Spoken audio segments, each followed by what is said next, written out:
কোনো hawker registration ছাড়া কোথাও ব্যবসা করতে পারবে না। এটা আমরা করে দেব। রিক্সা এখন চলতেছে, কোনো রেজিস্ট্রেশন নাই, কোনো ট্যাক্স নাই, কিছুই নাই। যে যেভাবে পারতেছেন, কেরানীগঞ্জের রিক্সা ঢাকা শহরে আসতেছে, ঢাকা ডিস্ট্রিক্টের রিক্সা ঢাকা শহরে আসতেছে, কুমিল্লার রিক্সা চলে আসতেছে, টঙ্গীর কোনো বাধা নিয়ম নাই। কিন্তু এটা হবে না। ঢাকা শহরটা হকারে বসে গেছে।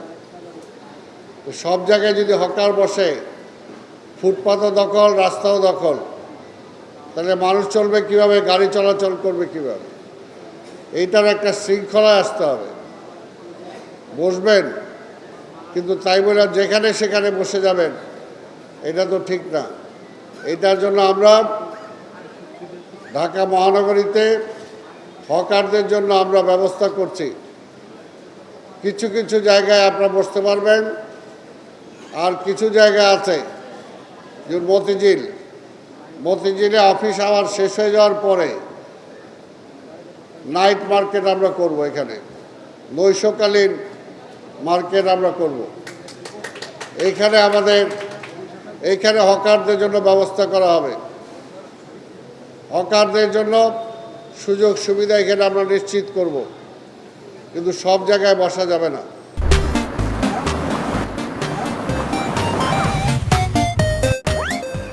কারণ সারা বাংলাদেশ থেকে যে কেউ আপনারা আসবেন, আর পরের দিনই একটা টুকরি নিয়ে নেমে যাবেন, বা একটা ঠেলা গাড়ি নিয়ে নেমে যাবেন, বা একটা রিক্সা নিয়ে নেমে যাবেন, তাহলে তো ঢাকা শহরের কোনো নিয়ম শৃঙ্খলা থাকবে না।